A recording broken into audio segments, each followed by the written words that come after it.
Welcome to Forgotten TV, the podcast that brings you TV memories of the 70s and 80s, including short-lived TV shows, pilots, and made-for-TV movies. I'm Chris Cooling. In the mid-1970s, interest in paranormal topics seemed to reach an all-time high. I remember books at the school library on Bigfoot, UFOs, the Loch Ness Monster being very popular, and I checked out many of them. Pop culture was full of this. Shows such as In Search Of and films like Chariots of the Gods were popular. We had Night Gallery and Kolchak the Night Stalker on TV. The first TV movie of Kolchak being the highest-rated TV movie to date. Even shows that didn't have a supernatural theme had these cultural memes filtered down. So you had Bigfoot appearing on The $6 Million Man. There was Bigfoot and Wild Boy on Saturday morning. You also had a lot of the Bermuda Triangle in popular media, kicked off by Charles Berlitz's 1974 book on the subject. The Bermuda Triangle, sometimes called the Devil's Triangle, is a region in the western part of the North Atlantic Ocean to the northeast of Cuba, where a number of aircraft and ships are said to have disappeared under mysterious circumstances. The most popular boundaries of this area are straight lines between Bermuda, Miami, and San Juan, Puerto Rico. But these boundaries will vary depending on who is writing about it.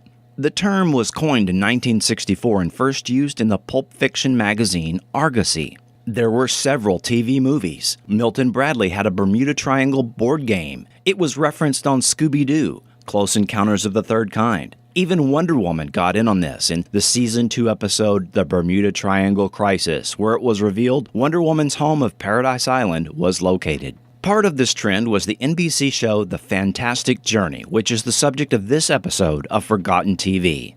Not to be confused with the great 1966 film Fantastic Voyage, this was the short-lived early 1977 series. I've intended to consider this show since I started this podcast, and the recent death of actor Jared Martin has bumped this to the top. The show was on in February and off the air by June and only lasted 10 episodes, but the basic premise we ended up seeing over the years in various forms. Whether it was Logan's Run from later that same year, 1985's Otherworld, or later shows such as Stargate, Sliders, or Lost.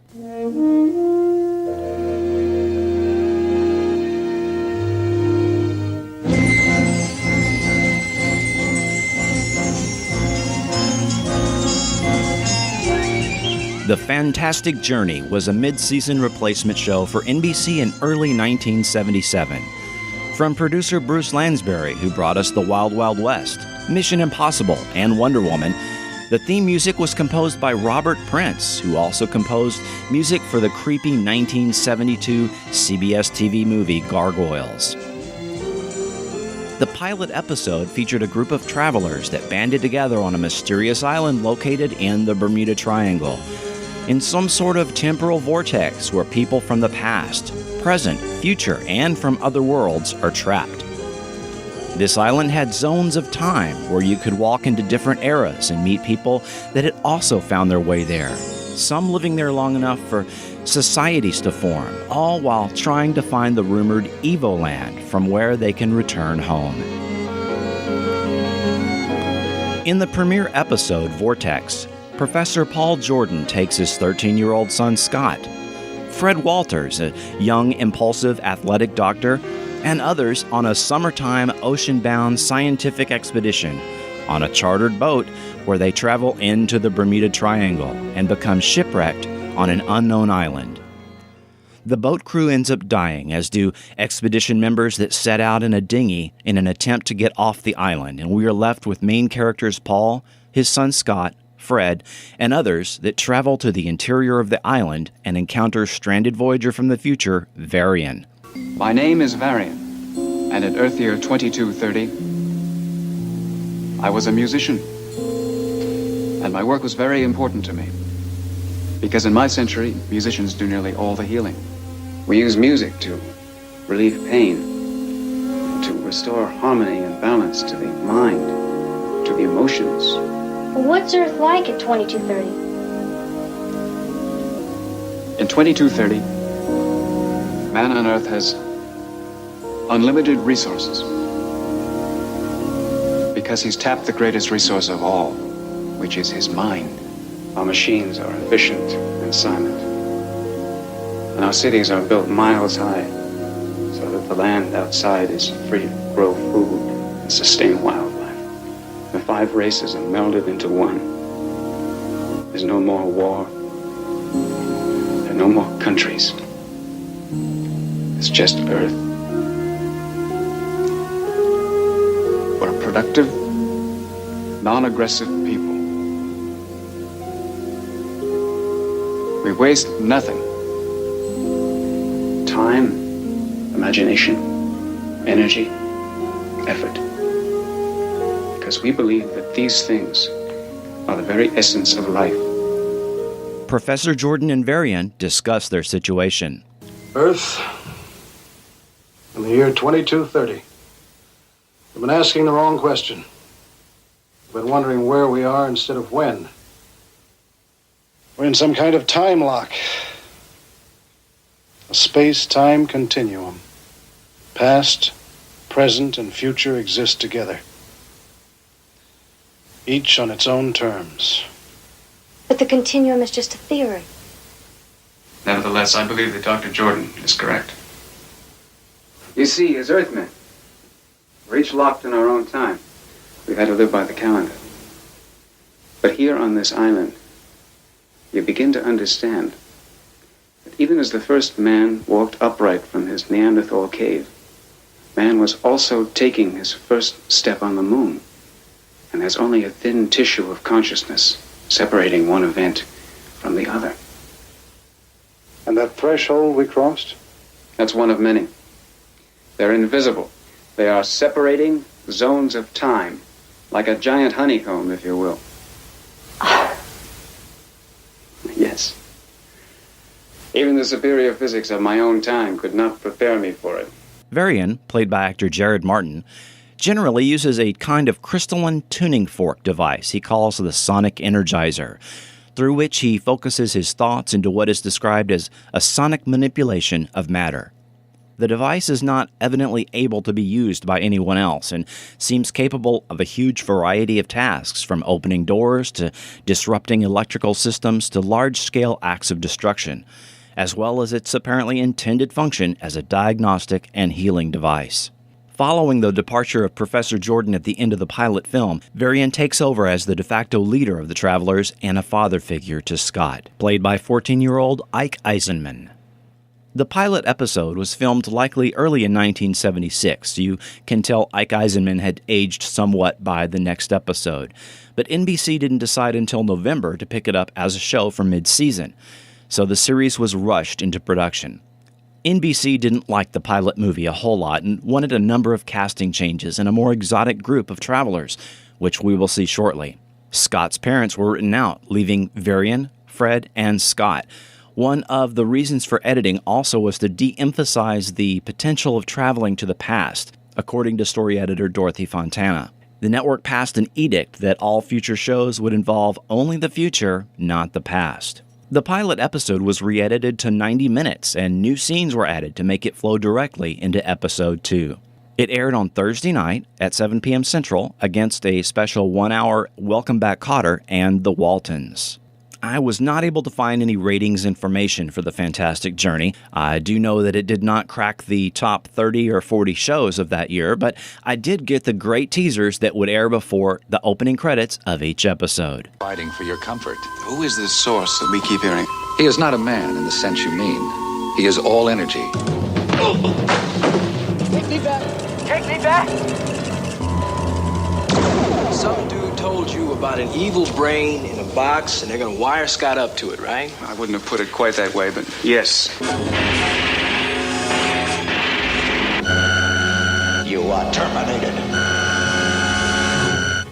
It's episode 2, entitled Atlanteum, with Gary Collins and Marianne Mobley. This episode adds Katie Saylor to the cast. It takes place immediately following the pilot episode, with many of the original party returning to their own time. Varian, Scott, and Fred find themselves caught up in the machinations of a megalomaniacal brain-in-the-box called the Source, which has enslaved the inhabitants of the city of Atlanteum, built by the survivors of the original Atlantis, and intends to use Scott's life force to regenerate itself.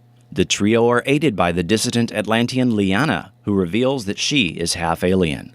Location shots for the city of Atlantium was actually filmed at the Westin Bonaventure Hotel in Los Angeles. You can still see it on Google Street View and take a look at the appearance of that hotel, which is on the title card at the end of the episode.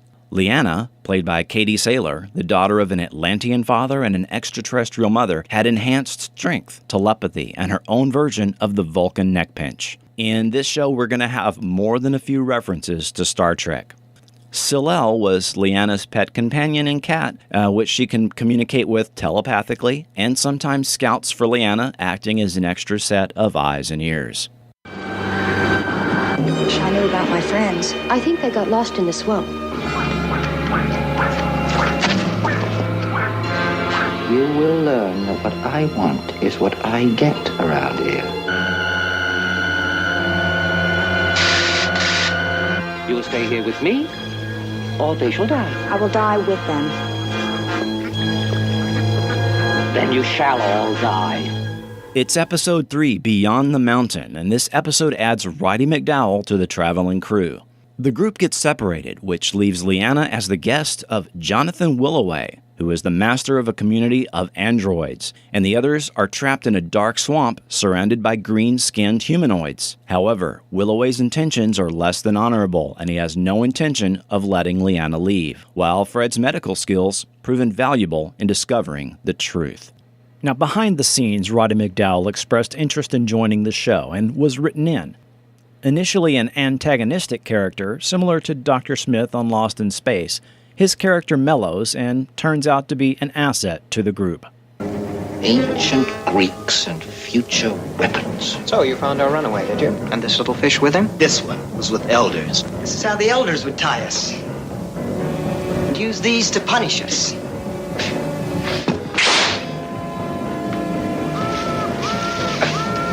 You were in the temple, but the punishment is death. I challenge you for the right of leadership. Why are you doing this? Are you gonna talk or are you gonna fight?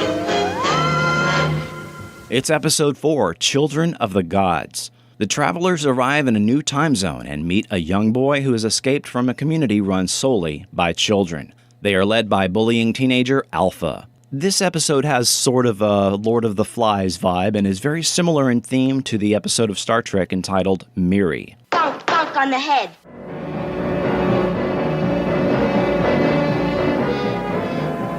Five travelers were discovered within the boundary. Kill them or send them away.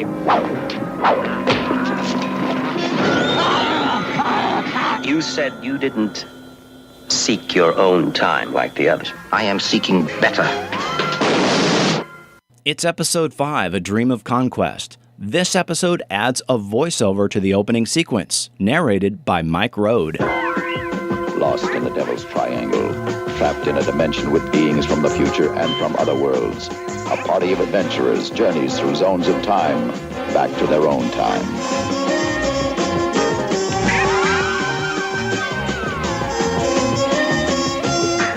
Varian, a man from the 23rd century, possessing awesome powers.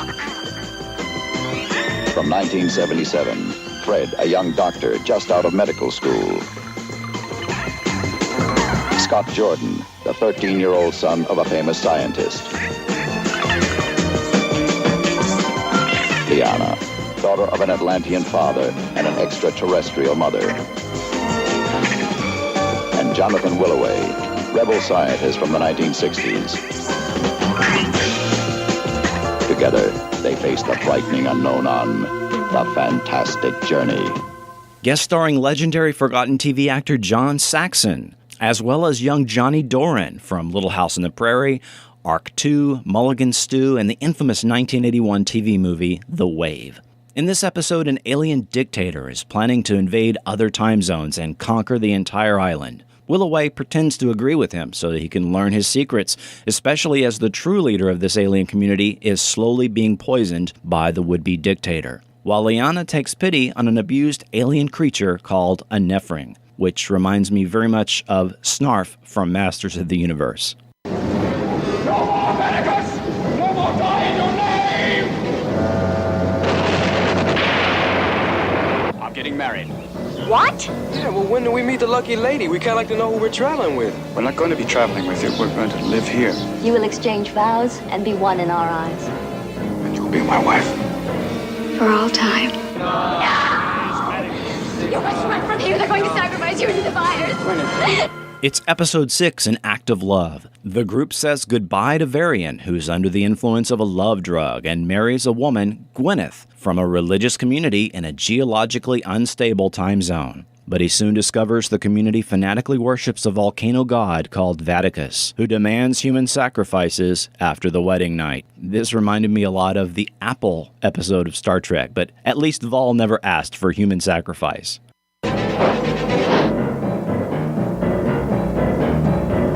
Jonathan Willoway. What do you want? You.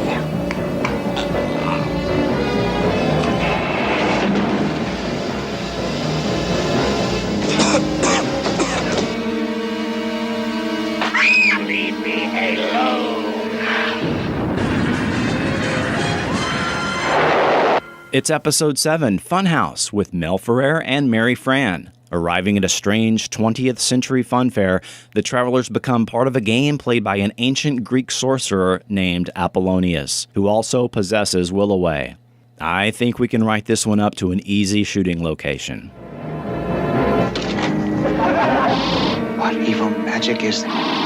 The city is ours. An end to male domination, my sisters. To freedom! It's episode 8, Turnabout, the one with Joan Collins. The travelers encounter a city where the women are the slaves to men. The women mutiny and imprison all the men in a black void, which is sort of a phantom zone, and Lyanna appears to join their cause. And due to a serious illness, this is going to be the last episode with Katie Saylor.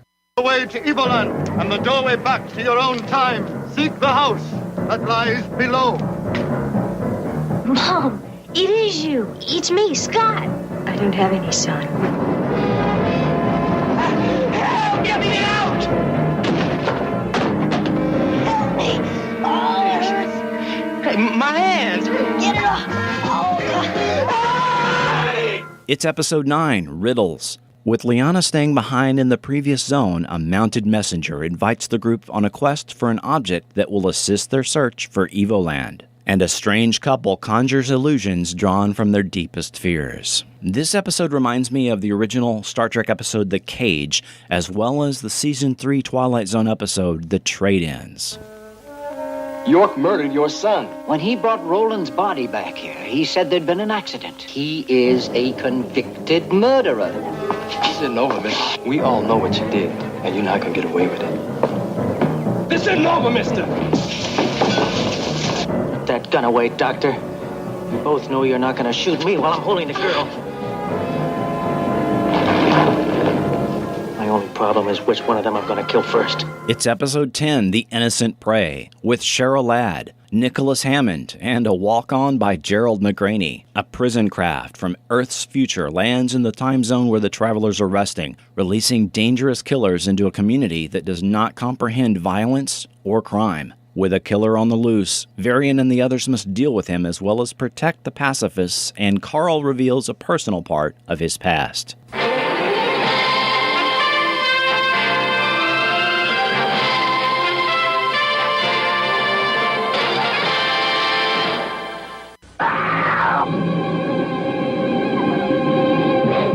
When Grizzly Adams saves Nakoma's life, it signals the beginning of a lifelong friendship, and the two blood brothers teach each other the secrets of survival in the wilderness. The Life and Times of Grizzly Adams, Wednesday at 8, 7 Central and Mountain Time on NBC. A NASA space probe returns bearing the killer spores, and they've got Mark Harris, the man from Atlantis. They're loose in the world, and they control Mark's friends, and that's the most dangerous battle. The Man from Atlantis, an all-new movie thriller, Tuesday at 8, 7 Central and Mountain Time, followed by the Best of Police Story on NBC.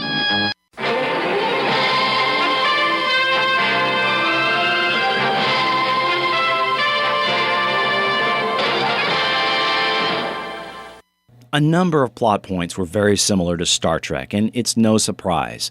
In addition to writing one of the episodes, Dorothy, or DC Fontana, was the story editor on this series, so undoubtedly a lot of the ideas we ended up seeing on screen were filtered through her. We now know she either wrote or was involved in a dozen original series and animated series episodes of Star Trek. Also, a huge number of the sound effects on this entire show are totally recycled from Star Trek. One thing I noticed about this show was that it would reference events of earlier episodes. Now, extremely commonplace today, this is something you rarely saw in TV of this era. Very rarely did, for example, Captain Kirk ever reference anything that happened in another episode of Star Trek. I'm sure you can credit this to an experienced writer like DC Fontana maintaining continuity of the story elements. One of the great benefits of this type of show from a production standpoint is that since you have peoples and societies from different time periods, you can raid the studio prop warehouse for various types of props and set decorations. Thus, you might see random Greek statues in the background or sci-fi looking props that were used on other shows.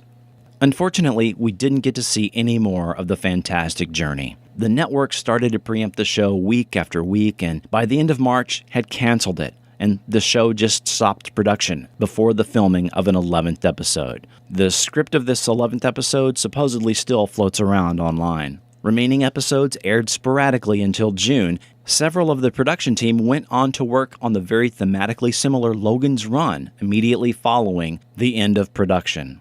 The show was never released to any form of video, nor was it ever rerun by NBC, or to my knowledge syndicated or shown again at all in the US. But it did air in the UK on the now-defunct Bravo TV channel, and recordings from these airings can be seen on YouTube. There's a link in the show notes to the currently available episodes.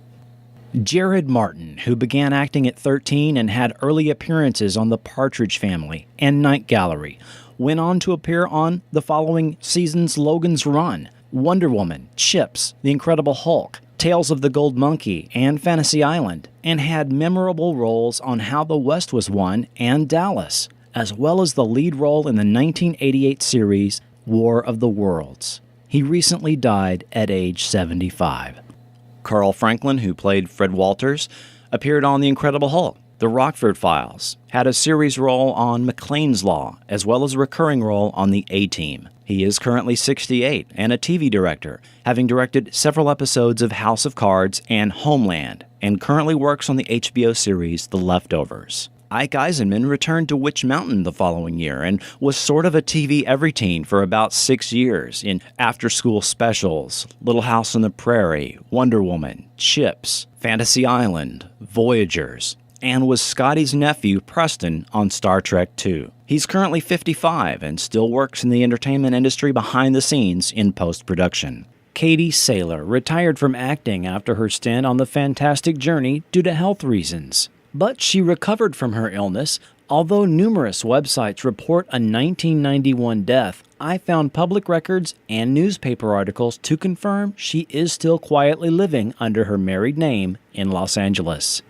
Roddy McDowall had a long and successful career in film and TV. He died in 1998 at age 70. He's probably most well known for the Planet of the Apes films and TV series. He also played the Devil on Fantasy Island, as well as Bonchance Louie on Tales of the Gold Monkey. In reality, the Bermuda Triangle does not exist outside the cultural meme or the paranormal narrative. The U.S. Coast Guard does not recognize such an area, and it appears on no official maps. It turns out Charles Berlitz's 1974 book that launched a pop culture phenomenon was largely a fictionalized narrative, filled with errors, embellishments, and added details fabricated out of whole cloth.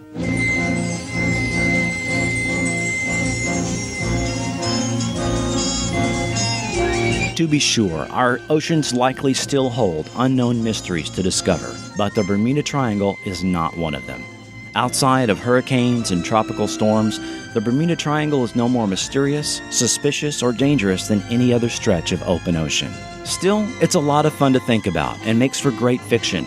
Perhaps somewhere in the vast ocean there really is a race of Amazons or a lost civilization still waiting to be discovered. After all, 95% of the world's oceans are reportedly still unexplored. And to paraphrase a famous Vulcan, there are always possibilities.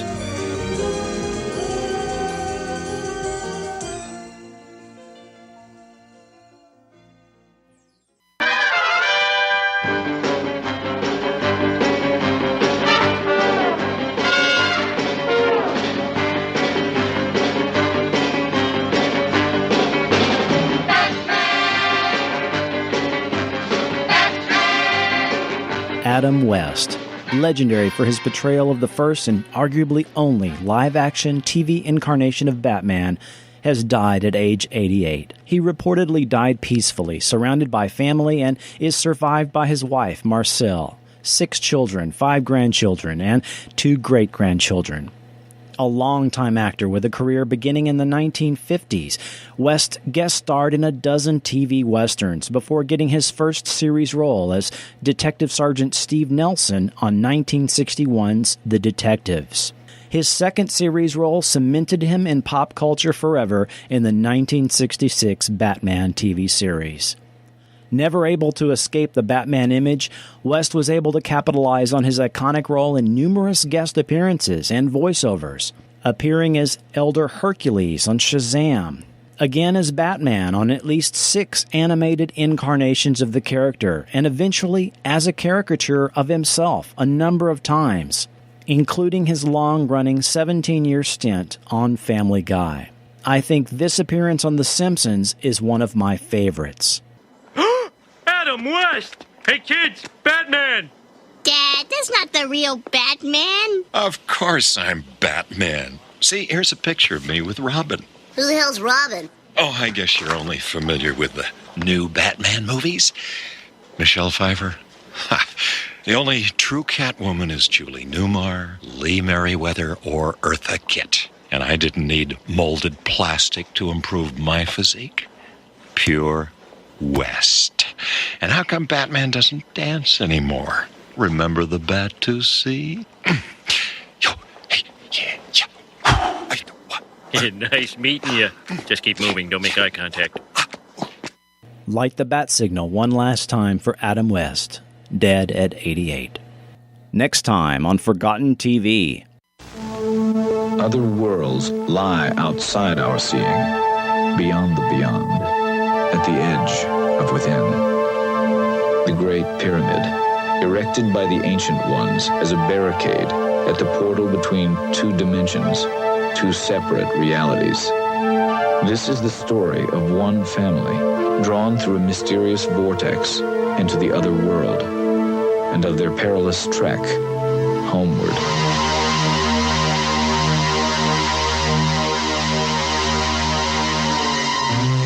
It's 1985's Otherworld, next time on Forgotten TV.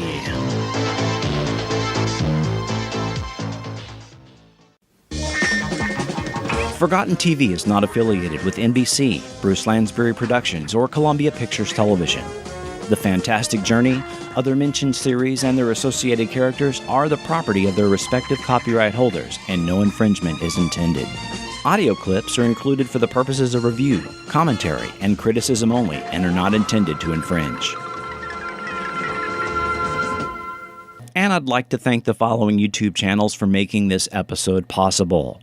Mind Warp 105, Sean MC, I Hate CBS. Forgotten TV is a member of the Frequent Wire Podcast Network. To find other great podcasts, click the link to Frequent Wire in the show notes.